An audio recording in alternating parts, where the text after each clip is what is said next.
Hey guys, welcome to the channel. As you see in the thumbnail, what if Issei was born as Immortal Dragon Emperor Part 1. Before I start, please do support for more awesome content and subscribe my channel and like this video. Go support and follow the WARRIORMAN 199,456 for writing that awesome fanfic, and also make sure to comment on this story, link in the description. Let's start this video. Young man in his teenage years looked at a paper in a worried state. Scratching his brown hair as he usually did when he was nervous, his brown eyes showed uneasiness, and he swallowed the nervous lump in his throat. Issei Haidu looked up from the paper to see his mother giving him a concerned look. His mother then smiled warmly in an attempt to reassure her son. Don't worry, Issei. I'm sure you will like your new school. And besides, at least you will be in your second year. Issei gave his mother a small smile. While he appreciated his mother's attempts to reassure him, he was still nervous. Kuo Academy, the young man said. Issei Haidu never thought he was anything special. Just a normal teen going on about his life. He was generally a nice young man, but he wasn't exactly a social person. In his younger years, he was always by himself. People had never paid attention to Issei, and the young man was fine with that. But now, his mother had enrolled him into a new school known as Kuo Academy. And Issei was not a happy camper. Mrs. Haidu frowned softly as she gazed worriedly at her son. Issei, it'll be alright. Besides, your father and I believe that this time you're sure to make some new friends. Issei just sighed and shook his head and put the Kuo Academy paper down. Mrs. Haidu's frown deepened, and then she walked over to her son and patted him on the head. Cheer up, Issei. A teasing smile then grew on her face. There will probably be some cute girls there when you go to the school. As soon as his mother finished that sentence, Issei's face brightened to a deep tomato red color and he quickly looked away. Chuckling at her son's reaction, Mrs. Haidu walked away, leaving an embarrassed Issei. Don't be so nervous, Issei. You're blushing like a cherry tomato. She giggled in amusement at her son's embarrassment. Issei sighed and crossed his arms. He looked at the Kuo Academy flyer and picked it up once more. At Kuo Academy. So this is Kuo Academy. Looks bigger than what the flyer showed. The school buildings were absolutely graceful with an intricate design, and the school grounds shined from the reflection of the sunlight. Issei rose an eyebrow as he looked around the area surrounding him. A whole crowd of students mingled with each other as they walked with the other crowds into the buildings. Sighing, Issei followed the crowd of students into the building of Kuo Academy. As soon as he arrived into the hallways of the school, it was immediately silent. Looking around, Issei looked at his schedule, looking for his room number. It only took him about 2 minutes to find his class, and he knocked on the door. Seconds later, a female teacher opened the door and she smiled at the nervous look on Issei's face. Oh, you must be the new student to arrive at Kuo Academy. Don't be nervous, come right in.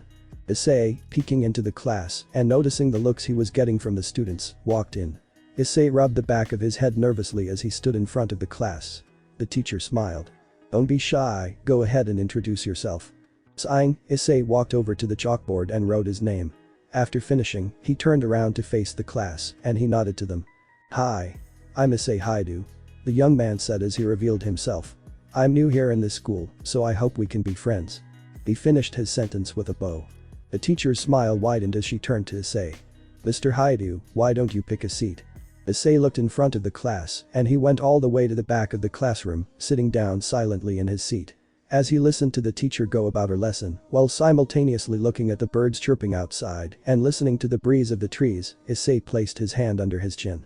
In the hallways, 2 buxom young women passed by the classroom which occupied Issei. The first girl had a light skin tone and blue-green eyes with long crimson-red hair.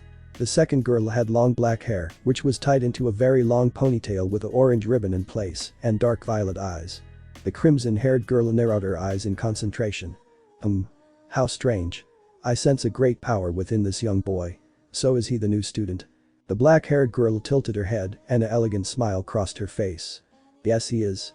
Haha, such a cute little cowhide. He looks so nervous for his first time here. The crimson-haired girl rose an eyebrow and a mysterious smile formed on her lips. This boy sounds interesting. I'll be watching you, Ice-kun.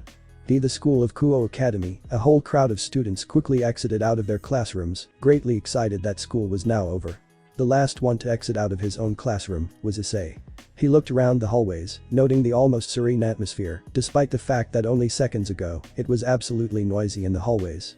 Fixing his Kuo Academy uniform, Issei walked through the halls until reaching for the door which led to the outside of the school. Pushing the door open, Issei looked around to see many students chattering amongst themselves. Blinking once, then twice, Issei shrugged his shoulders and started to walk away from the school until he heard a voice calling out to him. "Hey newbie." Turning around, Issei saw two males about his age hiding behind a pile of bushes. One of the boys had a balding gray head and had the physique of a sports star player. The other boy had short black hair and wore square glasses. Blinking in confusion, and for once going against his better judgment, Issei walked over to the two males. The first male introduced himself. "What's up, newbie? I'm Mitsuda."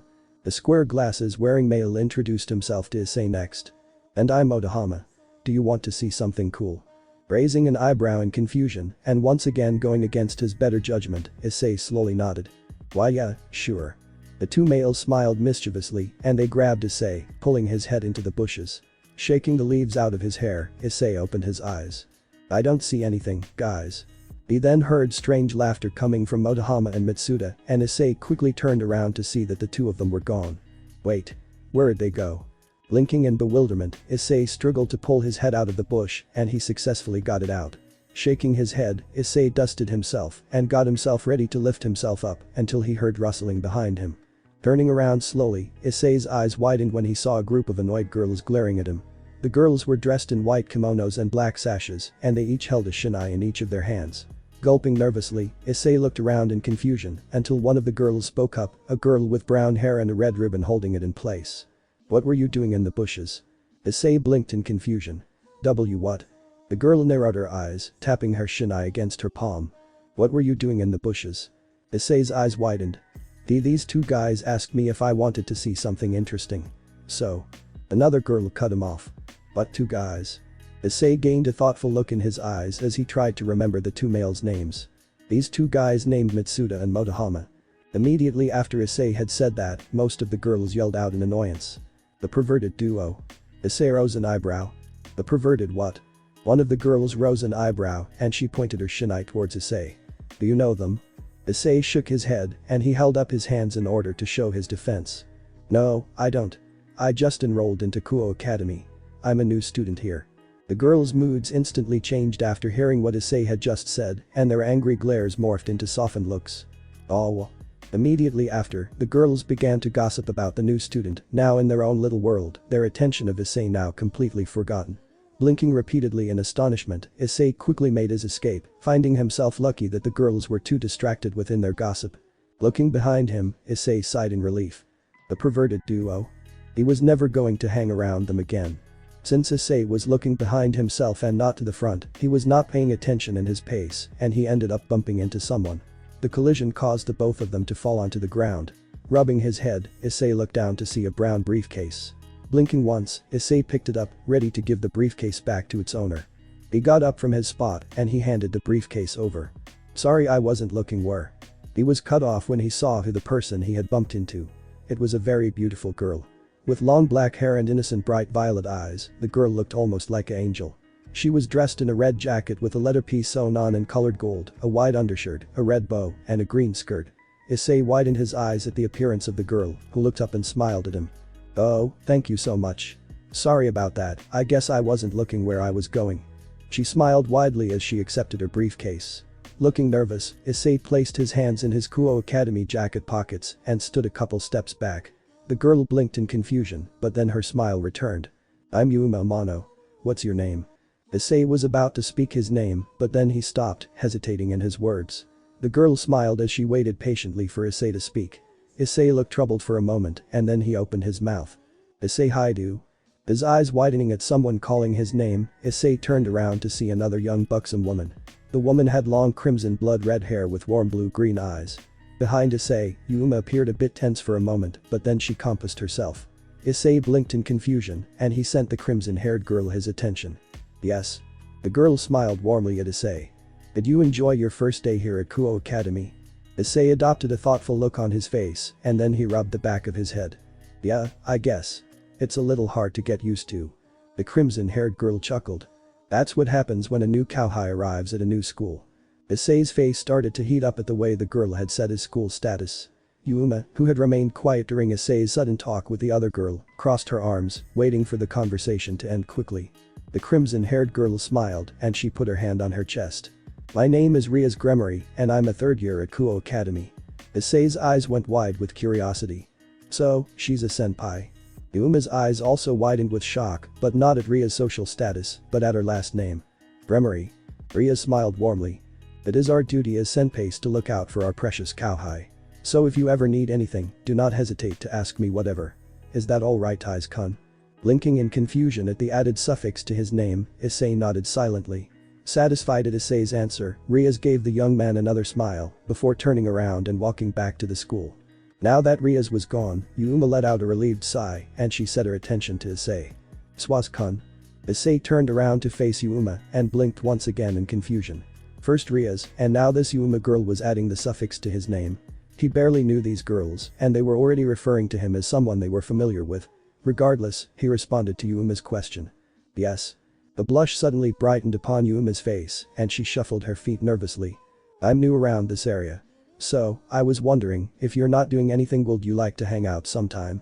His face now resembling a cherry tomato, Issei struggled to really think about the current situation at hand. He never had any experience in hanging out with people, and he certainly lacked the experience of hanging out with an attractive girl. But then again, he hardly knew this girl, so why on earth was she asking him to hang out with her, just out of the blue? He really didn't know what to say.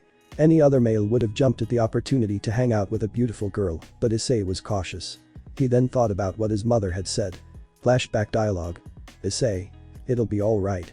Besides, your father and I believe that this time you're sure to meet some new friends. There will probably be some cute girls there when you go to the school. End of dialogue. Sighing, Issei rubbed the back of his head, and he nodded his head. Why yeah, sure. Immediately after hearing what Issei had just said, Yuma smiled widely, and she ran over to Issei and hugged him, kissing him on the cheek. Issei stiffened at the contact, and he rubbed his cheek. Yuma giggled at the action, and she put her hands behind her back. We can hang out on Sunday. That alright with you? Issei, with a sigh, nodded to her, trying to decide whether telling his parents that he was going to hang out with a girl would be a good idea. Oh, he could hear them now.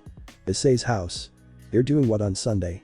Issei held his ears as he listened to his father's exclaim of shock and her pride. Mr. Haidu stared in shock at his son, and then he gave him a pat on the back. Well.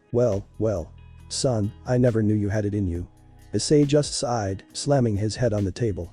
Mrs. Haidu, who was cooking in the kitchen, chuckled at her son's awkwardness and talking about the situation with her husband.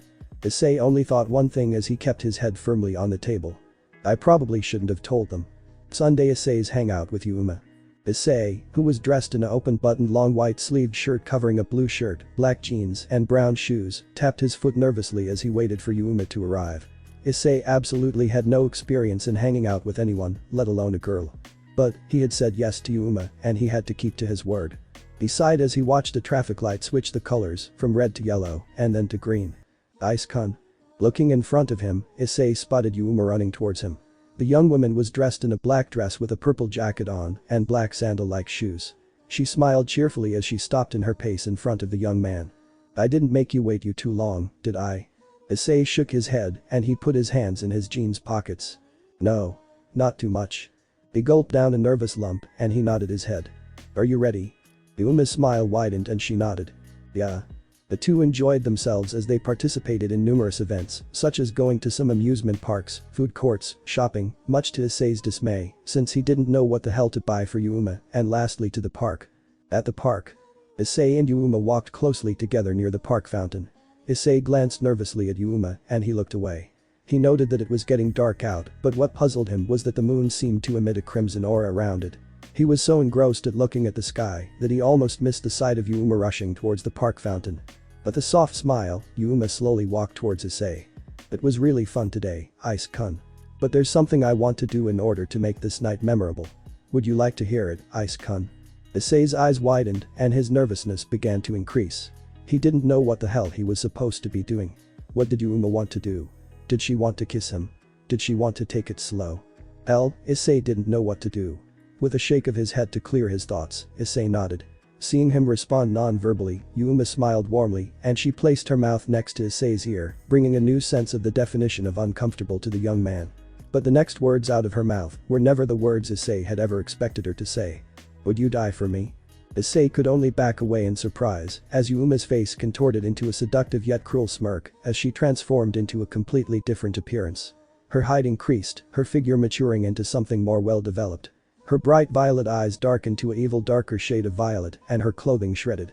With her original clothing gone, black strap objects formed around and under her breasts, a thong piece formed around her hips by 3 straps, gloves with chains hanging from them formed and ran up to her arms, shoulder guard objects with 3 large spikes formed as well, and lastly, she adorned black thigh-high heel boots. Taking a step back in shock, Issei could only shake. What's going on? Yuma, her voice now changed into a more lowered seductive pitch, chuckled evilly at the shocked Issei. I must admit, it was fun playing with a little pure-hearted fool like you. It's such a shame it has to end like this. Issei looked on in shock as Yuma lifted her hand and a fuchsia-purple spear of light formed into her grasp. With a cruel smile, Yuma lifted the light spear up. Please die for me, Ice-kun. Before Issei could respond, he suddenly felt a piercing pain into his torso. His eyes widening in shock and pain, Issei slowly looked down to see the light spear torn through his torso. With blood bursting out from his mouth and torso, Issei fell onto the ground with a thud. Yuma chuckled, placing her hand on her cheek, watching the poor young man suffering in pain. It's such a shame. If only you didn't possess a sacred gear. Then maybe, you wouldn't be in this situation. If you want to get mad at someone, blame the god who placed the sacred gear within you. Smiling widely at the pained look on Issei's face, Yuma sprouted out a pair of black wings and levitated. Well, it's been fun. Goodbye. And then she left, leaving the tortured young Issei laying upon the ground. With blood spurting out from his mouth, Issei attempted to ignore the pain and to keep his mouth shut in order to prevent any more blood from coming out. But the pain was getting worse and the young man was fighting to keep himself from falling into unconsciousness and most importantly in his situation, death. Dad. He didn't want to die. He was far too young and he still had a lot to live for. His eyes twitching at the inconceivable amount of pain, Issei let out a gasp, causing the excess blood he was suppressing to pour out from his mouth. Space. An immense aura of cosmic-like energy in the form of silver, crimson, and emerald green flowing lines floated aimlessly across the trenches of space. The aura had been floating for many millennia and had yet to pause in its hovering. However, it suddenly stopped, feeling a magnetic-like pull, and the flow of cosmic energy shot downwards towards Earth, its speed increasing by the second. At the park. Issei's soft brown eyes started to grow heavy, his body starting to fail him.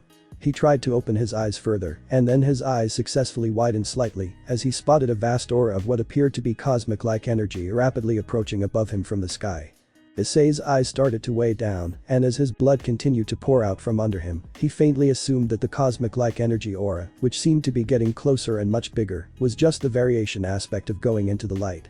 Quietly breathing his last sigh, Issei started to close his eyes peacefully. Until the cosmic-like energy got closer to him. The aura completely enveloped Issei and imploded upon him, causing a massive explosion to the area of the park. The cosmic energy glowed brightly above the spot where Issei previously laid, and then the light faded. Mrs. Haidu paced frantically, her face showing signs of sleep deprivation. Issei. Her son had been gone for a month, and the police still had not discovered anything at all yet. Her eyes almost dried out with long ago from excess tears, Mrs. Haidu sat on the couch, clutching her head in worry. Mr. Haidu, with a worried and saddened look on his face, was not taking the disappearance of his son well. When the Haidus had contacted the police in hopes of finding Issei, they had practically told the police of all they knew about Issei. Unfortunately, the police had not been getting any results at all. And so, Mr. and Mrs. Haidu comforted each other, each trying to gain hope that their son was all right and well, and that the police would find him. In a wood-paneled room with a Victorian-style design, Rias Gremory sat at a desk, her hand under her chin in thought. She held a troubled look on her face. A look of absolute worry showed on her facial features. It has been a month since Rias had seen the new student she had taken in great interest in. Ice-kun. During the first couple of days before Issei was declared missing, Rias had assumed that since Issei was still nervous about getting used to Kuo Academy, he had taken a sick day or something. However, as she realized that even after many weeks had passed, Issei still had not returned back to Kuo Academy.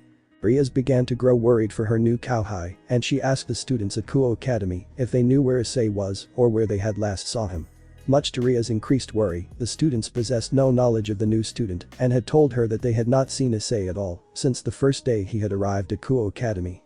Her blue-green eyes shining with worry, Rias sighed and straightened herself in her seat, crossing her arms. But you? Rias looked up to see a girl with long black hair, with an orange ribbon holding it in place, and violet eyes, holding a cup of tea in her hands. she gave Rias a small smile. Would some tea help? Rias gave the girl a sad yet soft smile, and she accepted the tea gratefully. Arigato, Akeno. Akeno Himejima's smile widened, and she nodded her head. Praising the scent of the tea, Rias took a small sip, enjoying the taste. She put the cup down and sighed, closing her eyes. Akeno watched her friend with a worried look, and her eyes softened. You still haven't heard anything? Rias shook her head. Akeno sighed and she sat down in the couch far from Rias' desk. It's so odd. He was such an adorable little cowhide too.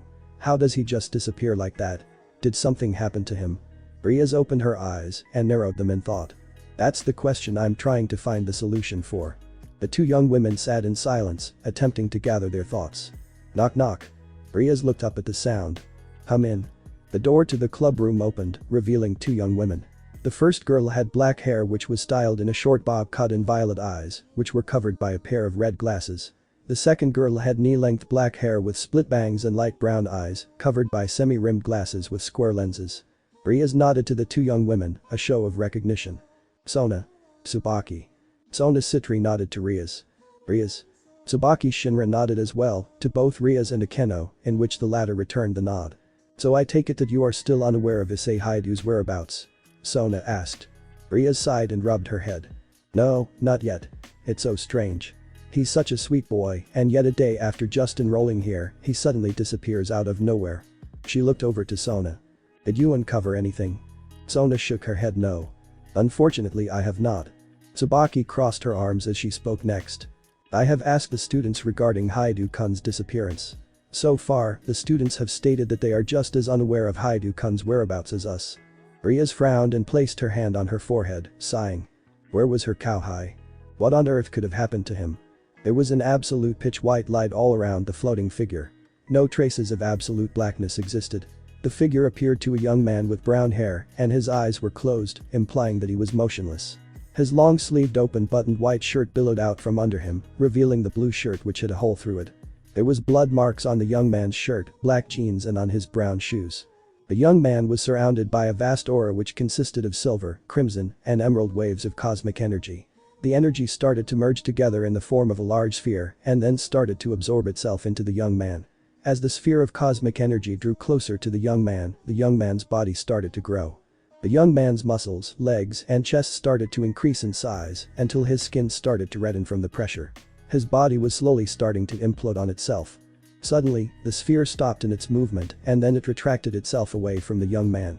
As it floated, the energy sphere started to glow, and then, sprouting out from the sphere of energy, a colorless medallion emerged. The medallion fastened itself around the young man's neck. As soon as the medallion took its place, the sphere of energy split itself into two spheres, and they each edged towards the young man. One sphere absorbed itself into the medallion, while the other absorbed itself into the young man. As soon as the energy spheres came in contact with their desired targets, an explosion commenced, causing a light so bright that it completely covered the spot where the young man floated upon. Soft brown eyes slowly fluttered open, and then they brightened. Issei Haidu shot up from his spot on the ground, hyperventilating at what had just happened to him. He looked all around him, noticing that he was in the park where that Yuma girl had killed him. Wait, then how was he standing? Yuma had killed him. Hadn't she? His eyes widening in shock, Issei looked down at himself, noticing that the hole in his stomach had healed completely, as though it was never there to begin with. He looked down at the ground to discover that his blood was still there. Shuddering, Issei clutched his forehead, looking up at the sky, noting that it was morning. How long has it been? His eyes widened in remembrance. Mom, Dad. Quickly forgetting how he appeared, Issei ran all the way from the park, sprinting to get to his house. So you still haven't found anything? Okay, just please let us know whenever you find out something. Mr. Haidu hung up his cell phone and he sighed in sadness. He turned to look at his wife, whose eyes were slowly getting wet with new tears. He hugged Mrs. Haidu tightly, bringing their bodies close together. Knock knock. Sighing in tiredness, Mr. Haidu got up from the couch and went to answer the door. He opened it and his immediate reaction was a drop of his jaw. Issei. At the sound of her husband shouting out their son's name, Mrs. Haidu quickly sat up from the couch and she almost fainted on the spot. Issei. Issei was unprepared as he was suddenly attacked by his mother and father in a tight hug. His father rubbing his head, combined with his mother's numerous ramblings and kisses, almost caused Issei to drop onto the floor. Son, we were so worried about you. Don't you ever disappear from us like that again. Please don't do something like this ever again, Issei. Do you hear me? Issei could only nod in reply, choosing to listen to his parents spout out their absolute worries upon him. The reunited Haidu family failed to notice the silver emerald-colored medallion glowing on Issei's neck. The glow of the medallion suddenly faded and then it disappeared. Hey, Haidu's back. Issei. Haidu's back. Issei's eyes widened as almost the entire student body of Kuo Academy exclaimed their surprise upon his return to the school. He blinked repeatedly. They all noticed I was gone. I've only been in this school for a day. He was surrounded by a whole crowd of students, some expressing their worries for Issei, and some expressing shock that he had returned. Gosh, I didn't know most of these students even noticed me.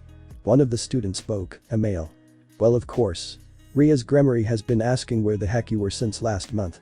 Issei's eyes widened in surprise. Rias Senpai's been asking about me? Wait, for a month. Another student spoke up, a female this time. Yeah, she's been asking almost everyone. As a matter of fact, you can go see her right now. She's in the Occult Research Club building. It's the old schoolhouse. Nodding in thanks for the information, Issei made his way to the old schoolhouse. As he walked, Issei tilted his head, puzzled by the events that had just transpired. This is all so surreal. I don't know what to make of it. He looked up and paused, looking at the building of the Occult Research Club. Issei tilted his head, silently praising the exterior of the old school building. Victorian-styled.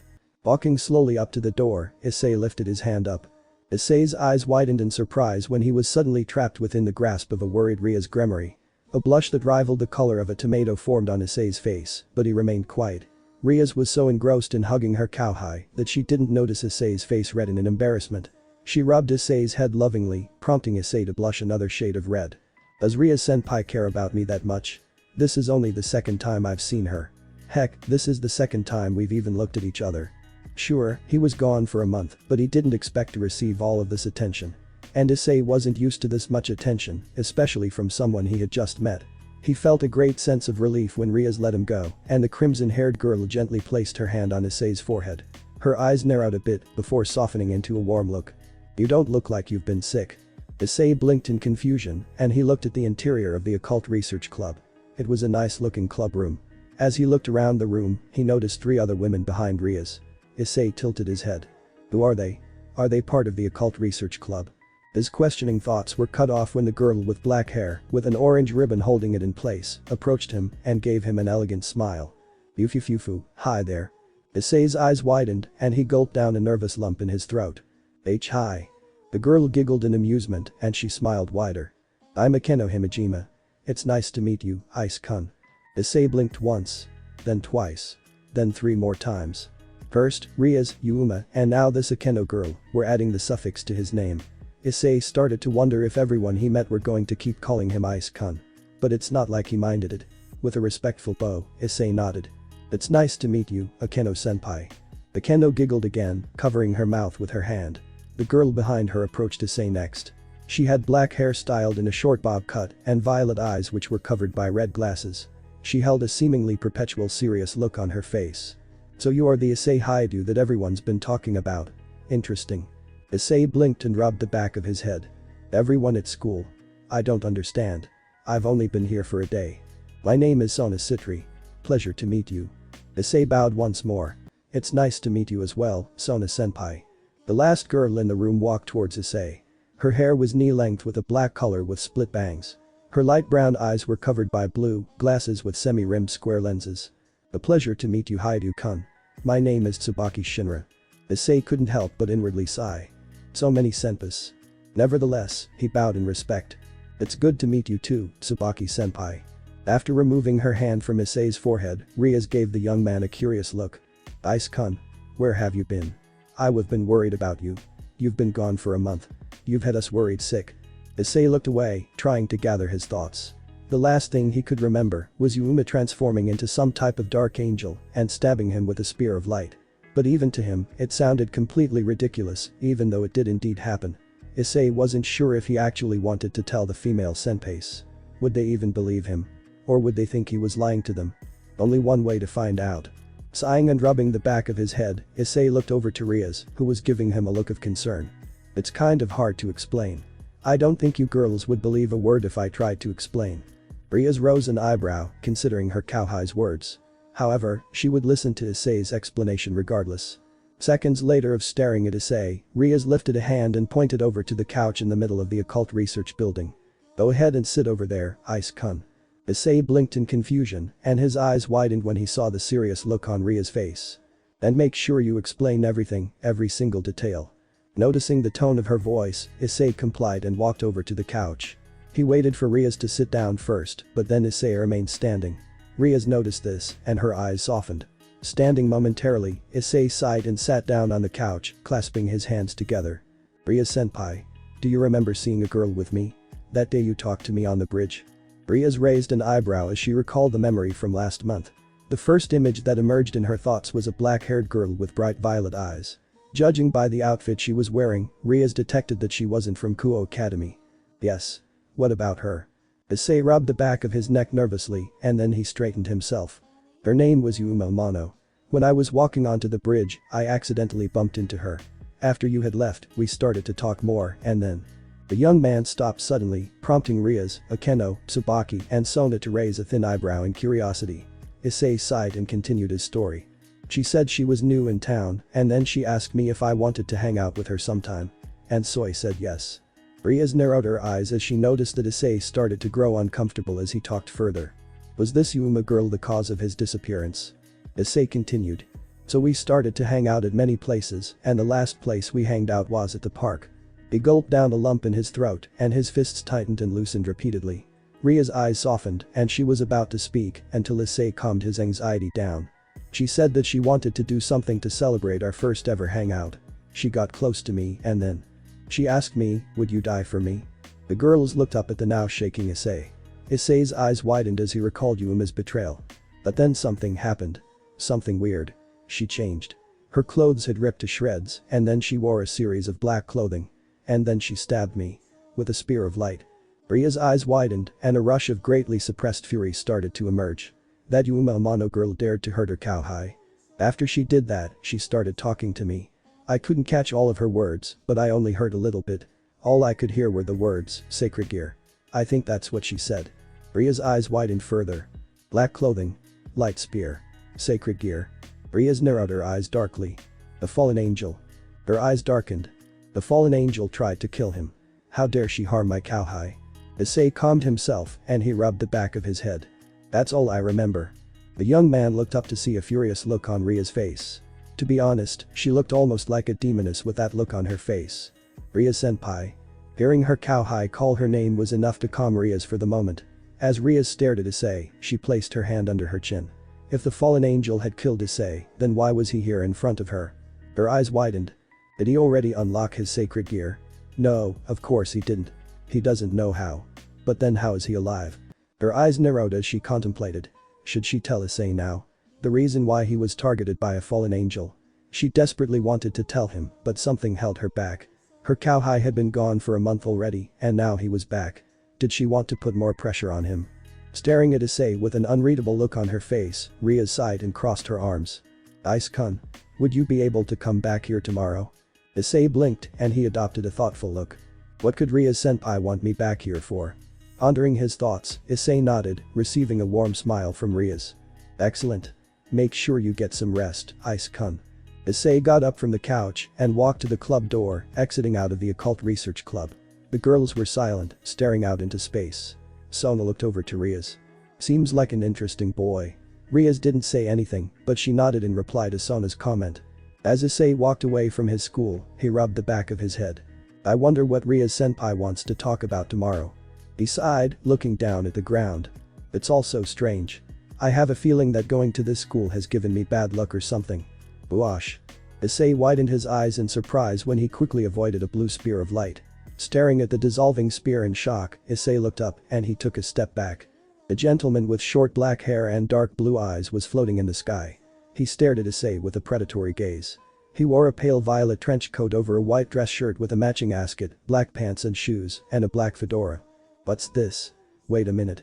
As the man stared in curiosity, Issei took another step back, noticing the black wings on the older man's back. Black wings. Just like Yuma's. The man widened his eyes. Ah, yes. I remember now. You look just like that kid Rainer bragged about killing. The way she described the boy you seemed to match exactly what she had said to us. Issei widened his eyes. Wait, Rainer. Is that Yuma's real name? And what does he mean us? The man shrugged in nonchalance, and then he summoned a blue light spear in his palm. Issei gasped and took a step back, remembering the spear which had caused his demise. He's just like Yuma.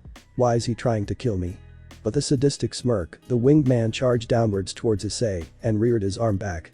Issei, petrified, could only stare up in shock, seemingly forgetting the urge to evade. The memory of Yuma stabbing him haunted him. Smiling, the man shot his hand forward in order to stab Issei with his light spear. Issei shut his eyes, waiting to feel the piercing pain that would eventually come. However, as soon as the light spear came in close contact with Issei, the spear suddenly dissolved into nothingness. His eyes widening in shock, the winged man charged another light spear and reared his arm and threw the light spear towards Issei's head. However, the same result commenced, with the light spear disintegrating at Issei's touch. What the hell? Wondering why he was still standing, Issei tentatively opened his eyes. His eyes then widened in shock. What? The winged man growled. What the hell is going on? His rage increased, the winged man reared his fist back and went to punch Issei in the stomach. His eyes widened, Issei held his hands up in defense when suddenly, a silver aura emitted from his body in the form of a sphere. The winged man gasped in surprise, but was too late to retract his hand. The winged man's senses overwhelmed when he felt a large amount of pain. Clutching his hand back, the man looked on in shock to see that his hand was burning. Grunting in annoyance, the man narrowed his eyes. What the hell? He looked over to Issei, who opened his eyes in surprise. He opened his arms wide, trying to figure out why he was covered in an energy sphere. The energy sphere then dissolved away. What was that? The winged man narrowed his eyes darkly, but then his eyes widened. What the hell is this power I'm sensing? Wait, is it from the brat? Rainer said that she didn't have any trouble when she had killed him. But this aura. Scoffing in annoyance, the man charged another light spear and threw it at Issei. The man smirked, noticing that Issei was not paying attention. But his look turned to surprise when Issei looked up instinctively and lifted his hand. The light spear suddenly formed into a new shape, taking the form of two light arrows, and they directed themselves to Issei's hands. Blinking up in surprise, Issei slowly held the two light arrows in his hands, looking at them curiously. The man narrowed his eyes darkly, and he charged two more light spears and threw them at Issei. His brown eyes widening in surprise, Issei thought fast and threw the light arrows towards the man's light spears. The two weapons came in contact, however, the light arrows quickly overpowered their spear counterparts, tearing through them effortlessly. The arrows then soared towards the man. Widening his eyes in shock, the man fluttered his wings, trying to levitate up into the air until the light arrows tore through his wings. Screaming out in pain, the man dropped onto the ground. Issei widened his eyes, but he stood where he was. He didn't know if the man was faking his injuries or not. He'd seen those movies when the villain pretended to be hurt and the hero or heroine slowly walked towards the enemy in order to check if they were alive, only for the enemy to jump up and attack them. He would never try that anytime soon. His thoughts were cut off when the man grunted and inspected his wings. Narrowing his eyes darkly, the man turned to look to Issei angrily. You stupid brat. You haven't won yet. Struggling to lift his wings up, the man successfully levitated into the air. Issei looked up in surprise, and he frowned. This man didn't think he was going to escape, did he? Issei lifted his hand up. Hold on. Then something happened that surprised the both of them. The man suddenly froze up, as though he was being restricted, incapable of moving. What the hell? What did he do to me? Issei was just as surprised as him, as his brown eyes widened in shock. He was about to say something else, but then he stopped. Fell onto the ground. The man suddenly fell straight down onto the ground, screaming as he crashed into the surface. Issei winced as he heard the sound of the man grunting in pain. The man quickly recovered and dragged himself out from the ground. Glowering at the shocked Issei with a glare, the man stood up, wincing at the pain of his wings. What the hell did you do to me, brat? Issei was too shocked to even respond. Where had that come from? He didn't remember that he could do what he had just performed. He then looked at the annoyed winged man on the ground. First Yuma, or I guess Rainer, tries to kill me. And now this guy tries to repeat the same thing. His brown eyes widened. Hold on a second. He knows Rainer. So maybe he knows why she tried to kill me and where she is now. He turned to look at the man. You said you knew Rainer. Do you know where she is? The man narrowed his eyes. As if I'd tell you. Issei was about to speak until a magic red circle appeared far away from himself and the man. The circle emitted two shadows, revealing two buxom young women. Issei widened his eyes. Rias-senpai. Akeno-senpai. Both Rias and Akeno looked at Issei with warm smiles, but then the former looked down at the winged man, who narrowed his eyes at her. Narrowing her eyes, Rias stalked over to the winged man and glared at him. What were you doing near my cowhide? She asked with a menacing tone. The winged man paled slightly, but he composed himself. He tried to regain a bit of dignity as he stood up, noticing Ria's hair color. Crimson hair. I see. You're from the House of Gremory. My apologies. I didn't expect that this young man belonged to you. He glared over at Issei, who looked in surprise at the unexpected appearance of the two senpais. Rias looked at the man's torn wings, and then she looked over at Issei. Did you do this to him, Aiz-kun? She was so focused at looking at Issei that she almost missed the man spreading his wings. He slowly flew up into the sky, glaring at both Rias, Akeno, and Issei. My name is Donaseek. And I hope we will never meet again. After declaring that, Donaseek then disappeared into the sky. Issei blinked repeatedly in confusion, and he tilted his head. What a weird night. The fufu. Blinking in surprise at Akeno's laughter, Issei turned to look at the two young women. Rias approached Issei and crossed her arms. Aiz-kun. I think it's time that you come back to the Occult Research Club immediately. The worried look formed on Issei's face, and then he nodded. Alright. Scratch that. What a bizarre night. Issei sat down on the couch as he watched Rias pace around the room. He looked around the room to see two students he had never met before. A young man with short blonde and gray eyes, and a white-haired girl with hazel eyes. It turns out the name of the boy was Yudo Kiba, who, Issei had just now learned, was the pretty boy of Kuo Academy. The girl, known as Kaneko Taoju, was the school's mascot, although Issei noticed she was a bit quiet.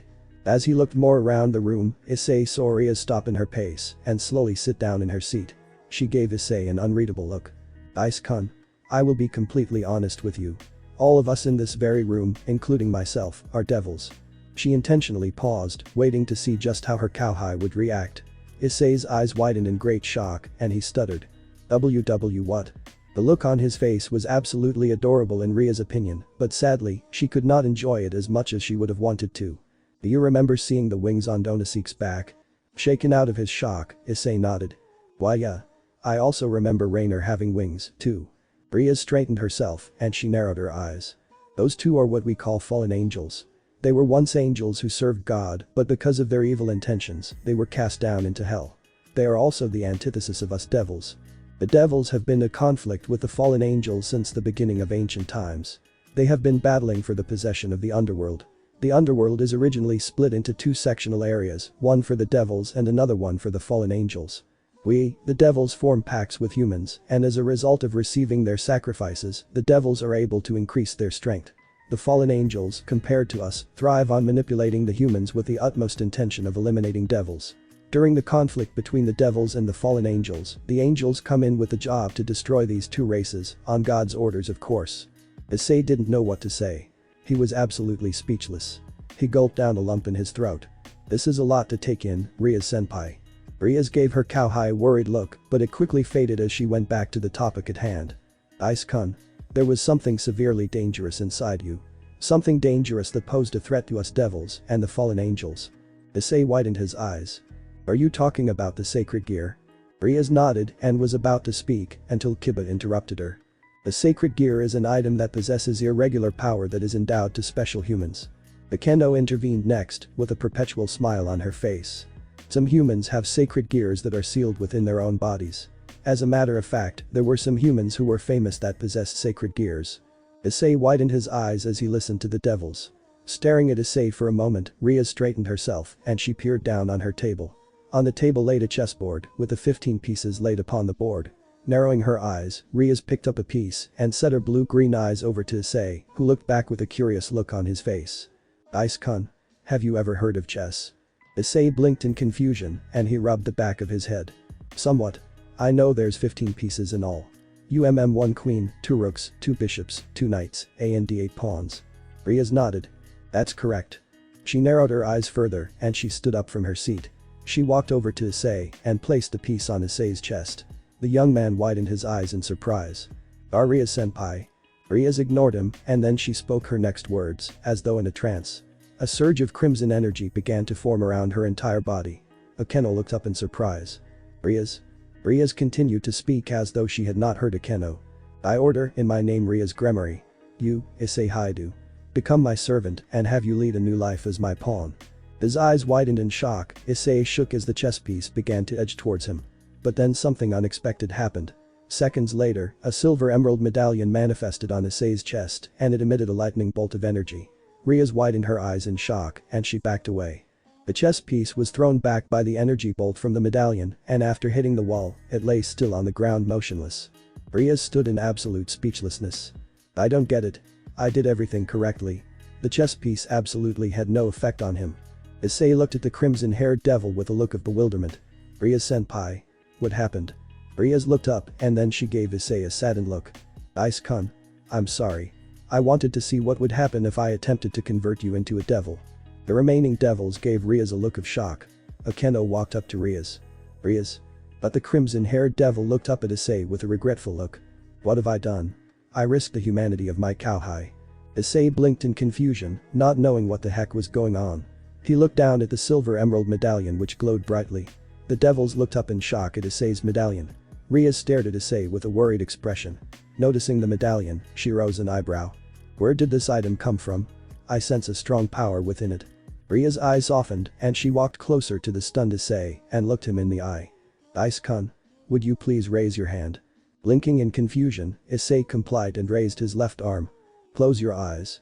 Then imagine the strongest thing that comes to mind. Issei's face moved slightly as he tried to think of something powerful. He couldn't think of anything at all. However, at that moment, he saw a vision. A vision of flowing energy waves, colored crimson, silver, and emerald.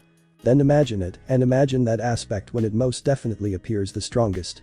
Then lower your arm and stand up and imagine it strongly. Suddenly, the silver emerald necklace glowed and then a flux of crimson, silver, and emerald energy waves flowed around Issei. The devils all looked on in shock as the multicolored energy beams flowed around Issei's body and then the ground started to shake and the devils struggled to keep their balance. Rias looked up and her blue-green eyes widened in shock.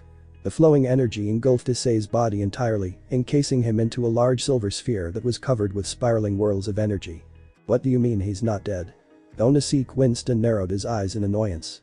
He was unfortunately the first victim to endure Rainer's shrill screaming. He really should have thought about whether or not to tell Rainer that the person she had killed had actually not been killed and was still alive and well. Rainer tightened her fists as she gritted her teeth in fury. How did he survive? I was there. I killed that meek little brat myself. He couldn't have just come back from the dead. Onisek really hated to break the next news to his fallen angel comrade, but he knew it had to come out sooner or later. He's with Rias Gremory now. He waited, backing away just slightly. Rainer stiffened, slowly turning around to glare at Onisek ominously. The daughter of the Gremory clan. Onisek really hated his life right now, and he dodged just in time to avoid a light spear from an angry Rainer. Shit. He's with the devils now. Did she reincarnate him? Onisek narrowed his eyes and was about to speak until he was cut off by an arrogant and seductive voice. Don't get your panties in a bunch, Rainer. Just calm down already. Rainer turned to glare at a tall and buxom woman with long, navy blue hair that obscured her right eye and brown eyes. She was dressed in a violet trench coat-like top with a wide collar, a matching miniskirt, and black-heeled shoes. She also wore a gold necklace around her neck. Rainer, I'm not in the mood right now. So just mind your own business. Hey, be nice. Rainer didn't do anything wrong. Rainer glared darkly at a girl with blonde hair styled in twin short-side ponytails and blue eyes. She wore a gothic Lolita outfit which consisted of a black Lolita dress with white frills, a large black bow on the front, and a green jewel embedded on the collar, white thigh-high socks, and black shoes. She also wore a large black bow on top of her hair. Middled, this doesn't concern you. Fallen Angel Middled stuck her tongue mockingly and fluttered her wings up into the air. Fallen Angel Rainer just scoffed and rolled her eyes. So the kid got resurrected by a devil. I don't see what's the big deal. Onisek remained quiet for some time, and both Rainer and Rainer noticed this. The former glared at Onisek. Right, Onisek. Onisek looked away and whistled. Right, Onisek. Rainer repeated harshly. Onisek sighed and crossed his arms. He's with Rias Gremory. But, he didn't have the aura of a devil. When I tried to hit him with my light spears, he was unaffected and he threw them back at me. Rainer's eyes widened, while Rainer rose an eyebrow as she looked at Onisek's torn wings. Middle peered down to look at Onisek and she smirked. That explains why some of your feathers are gone. Onisek scowled at the tiny fallen angel. Don't remind me. Rainer narrowed her violet eyes. If he's still alive, then that means there's a chance of his sacred gear awakening. I can't let that happen. Rainer rolled her eyes and fluttered her black wings. Since you and Onisek were too weak and failed to kill him, I guess I will be the one to finish the job. Onisek widened his eyes and Rainer scowled at her comrade. You heard Onisek, idiot. Light spears won't work against this brat. Also, what if his sacred gear is activated? Alwerner narrowed her eyes darkly and scoffed, fluttering her wings once more before Donasik spoke. It's pointless, you know. She stopped and turned to look at the male fallen angel. What are you talking about? Donasik narrowed his eyes and set his glare to Raynor. Raynor, this is pointless and you know it. Don't you remember, you were sent by Azazel Sama to watch over this brat to ensure that his sacred gear remained dormant. But then, you killed the twerp, disobeying Azazel Sama's orders. And you know what else? The brat came back from the dead. And now the daughter of the Gremory clan, who for some reason has claimed the brat for herself, is watching over him as we speak. And the fact that she's a pure-blooded devil means she knows how to unlock a sacred gear. Raynor's eyes widened in shock and she looked down. Calwerner looked on in amazement as she noted that Donasik was acting smart for once. Face it, Raynor, you tried so hard to prevent the brat from unlocking his sacred gear, and yet, you killed him, and not only did he somehow resurrect, but now he has the opportunity to potentially awaken the sacred gear.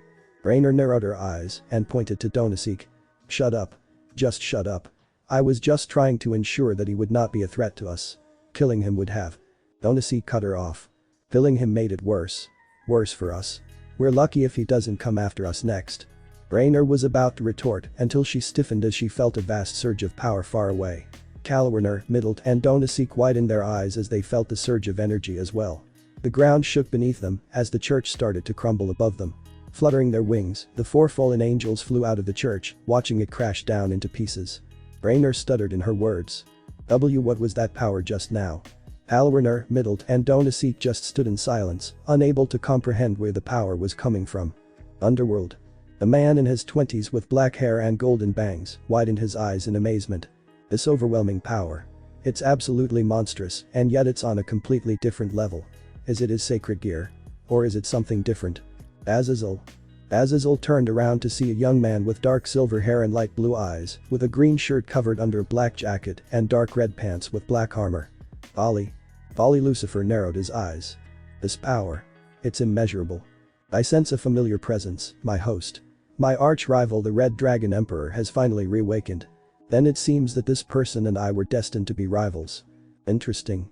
A man who appeared in his early 20s looked up in curiosity.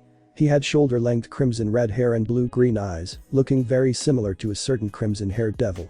Surzich's Lucifer smiled mysteriously as he sensed the vast amount of power. Very interesting. Near the destroyed church. As the four fallen angels looked upon the destroyed church, a beeping sound went off. Raynor jumped and reached into her bra, pulling out a cell phone. She pressed the answer button. Hello. She greeted nervously. Raynor. Raynor gulped down a lump in her throat and the other fallen angels looked at her curiously. Calwerner put her hand on her hip. Who is it? Raynor ignored her and gulped again. Azazel Sama. It seems you have disobeyed my orders, Raynor. And I know that you and the other fallen angels were involved in the plot to kill the one who possesses the power you are now feeling. And because of what you did, you've inadvertently unveiled a power that far surpasses the angels, the fallen angels, and the devils. Raynor lowered her head in disappointment. She had already heard it from Donasik, but to hear it from her master, it outright saddened her. It really pains me to do this, but I have to cut you guys loose. All you had to do was watch him, you disobeyed me. And then the line cut off. Raynor stood shell-shocked, unknowingly loosening her grip on the cell phone, causing her to drop it onto the ground. Middled widened her eyes, as well as Calwerner and Donasik. Raynor. Raynor didn't say anything. She just stood still. Calwerner narrowed her eyes, and she put her hand on Raynor's shoulder. What did he say? The sad and fallen angel didn't reply, she just stood still in the air.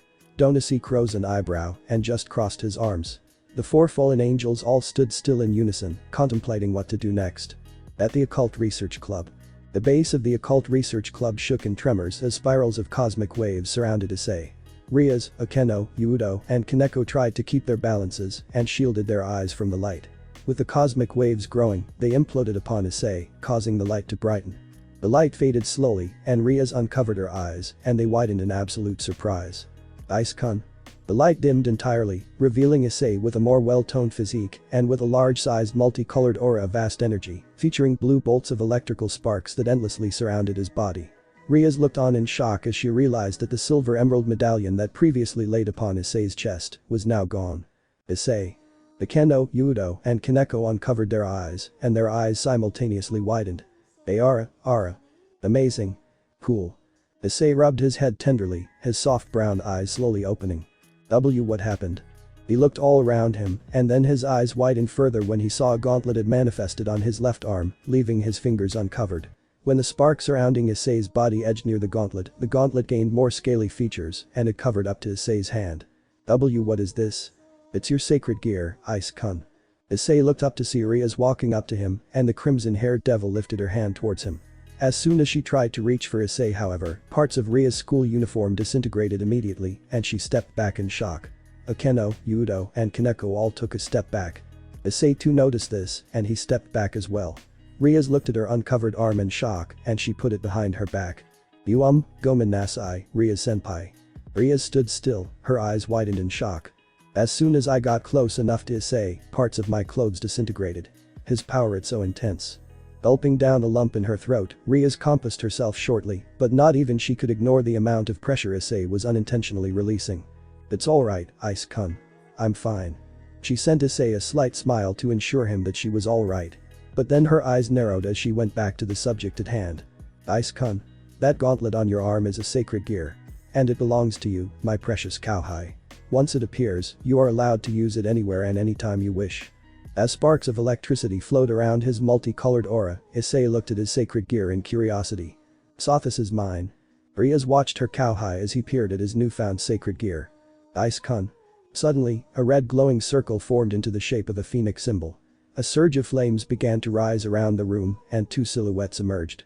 Rias turned around, and her blue-green eyes narrowed as she saw the shadows reveal themselves into a tall man and a maid. What are you doing here? Issei blinked in confusion as he detected the venomous tone in his senpai's voice. Rias-senpai. The man had short yellow hair and dark blue eyes. He was dressed in a burgundy blazer with gold embroidery on the right with matching pants and black dress shoes.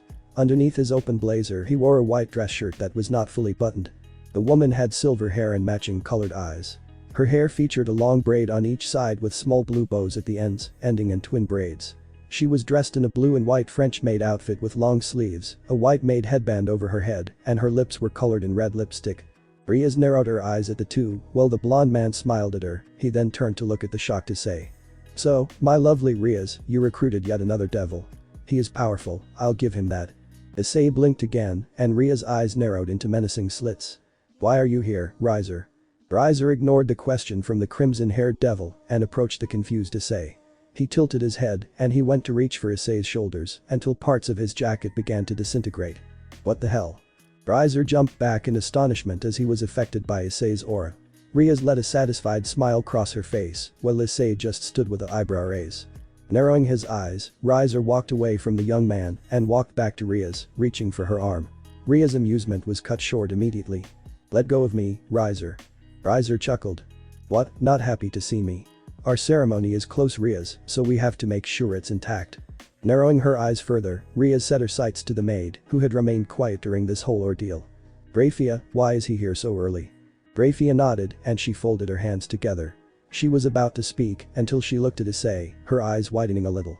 Then her eyes narrowed slightly. So you are the one who Surzich's Sama sensed. That was your power radiating throughout the underworld. Issei looked up and tilted his head. Surzich's? Who's he? Rias also looked up quickly. Ani-sama noticed it as well. Then she shook her head.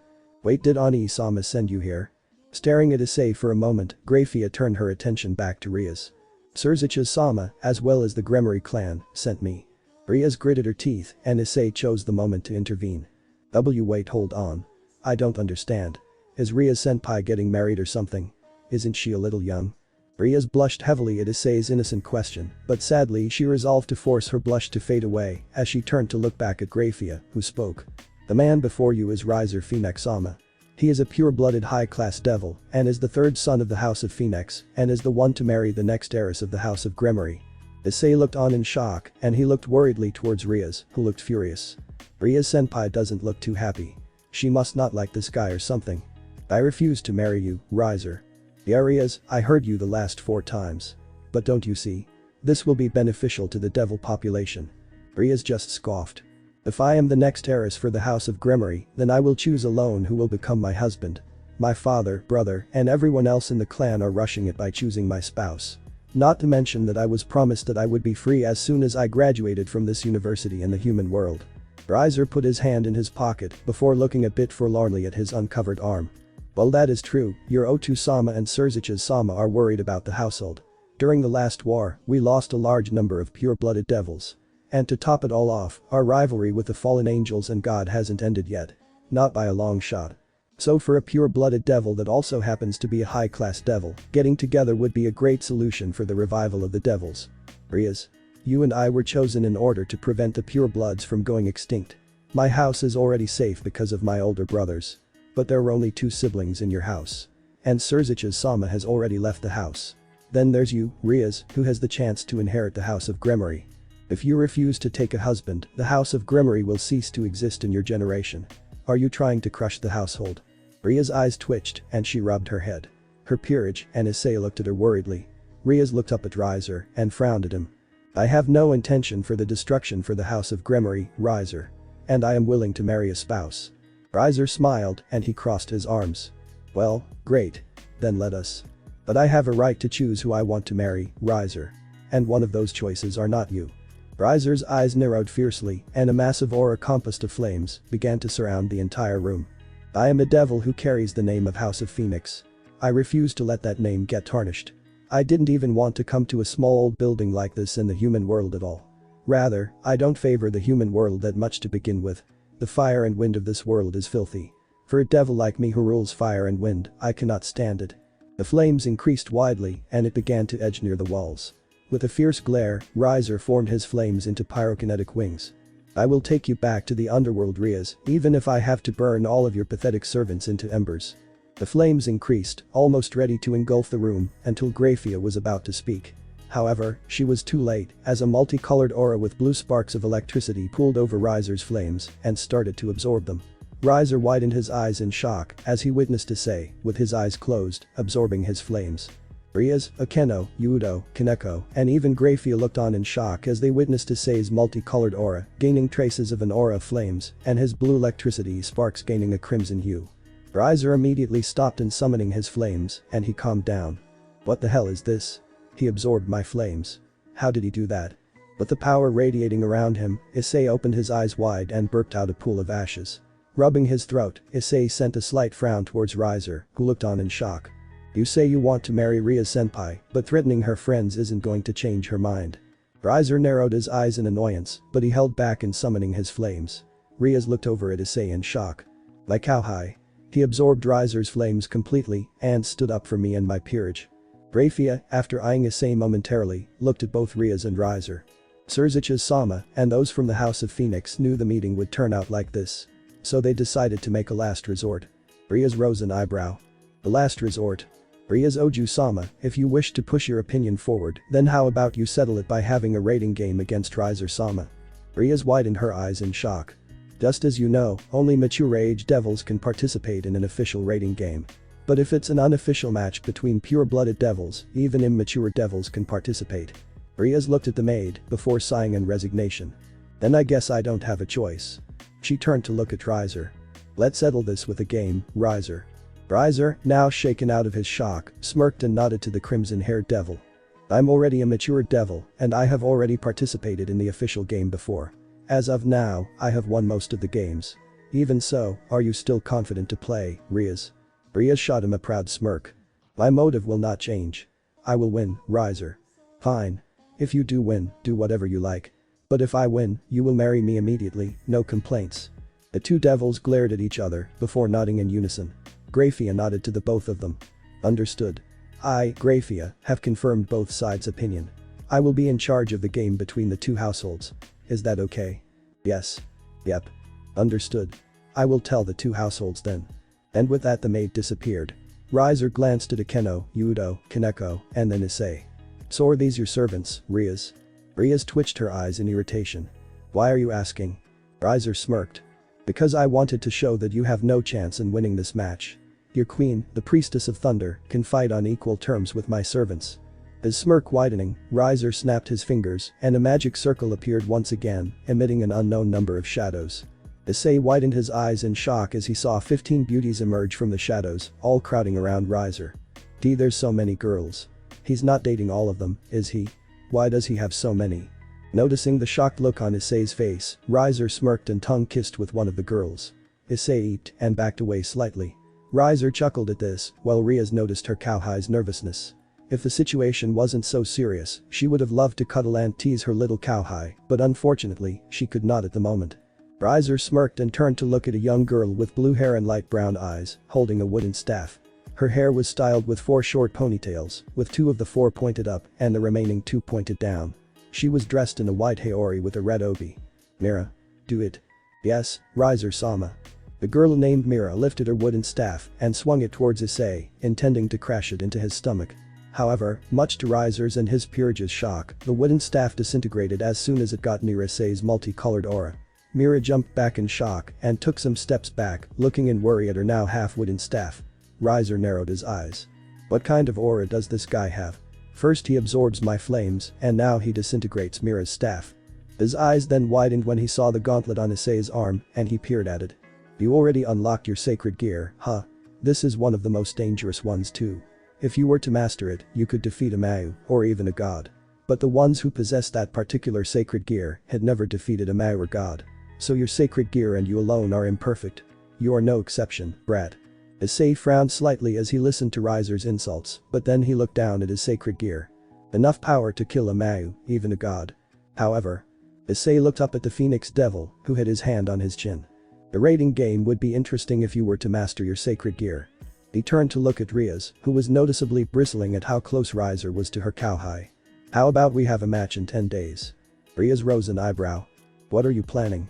Riser shrugged. I'm practically giving you an opportunity, Rias. You should be thanking me. If you can't use your servant's power to the fullest, then you will lose immediately. So it's not weird for you to train with your servants for your first raiding game. I have seen devils who lost without using their power to the fullest countless of times, no matter how great their potential and power was to begin with. Riser walked back to his peerage and faced Rias. I'll give you 10 days. You should be able to improve the strengths of your servants by then. I'm also looking forward to fighting him. He pointed to Issei, who blinked his soft brown eyes in confusion. Rias sighed and narrowed her eyes. You won't be able to fight Issei in the raiding game. Riser rose an eyebrow. And why is that? Because he is not my servant. He couldn't be reincarnated into a devil. Riser blinked a little in surprise and turned to look at Issei. Interesting. Then this raiding game should end quickly than ever. He directed his palm to the ground and then a red magic circle glowed. The next time we meet Rias, we'll be at the raiding game. Farewell. The glowing light engulfed Riser and his peerage, and then they were gone. Rias sighed and walked back over to her desk, placing her hand on her forehead. Akeno gave a sad elegant smile. I'll make some tea. Would anyone like some? Udo and Kaneko somberly nodded and Akeno went to make some. Issei looked at the devils with a sad look on his face and directed his sight to Rias. Rias-senpai. Rias slowly looked up and her blue-green eyes softened. My adorable cowhai. Are you alright, Rias-senpai? Rias sighed and she leaned back into her chair with an unreadable look. I'm alright, Ice-kun. Issei tilted his head and he frowned sadly.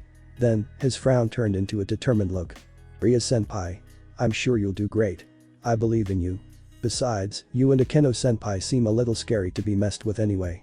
Rias allowed herself a small smile, and her smile widened as she heard a giggle from Akeno. Ifufu.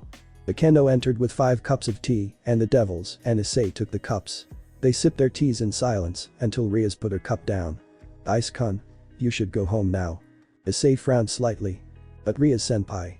Rias held up a hand, but she allowed a warm smile to form on her face. I'll be alright. Besides, I can't allow my cowhide to be so overworked, especially since you found out about your power. Issei tilted his head with a sad look, but then he sighed. He turned to look at Akeno and nodded politely. Arigato for the tea, Akeno-senpai. Akeno smiled warmly and giggled. Issei nodded to Udo and Kaneko and walked to the club door. Opening the door slightly, Issei turned around to face the members of the Occult Research Club. I hope you guys win.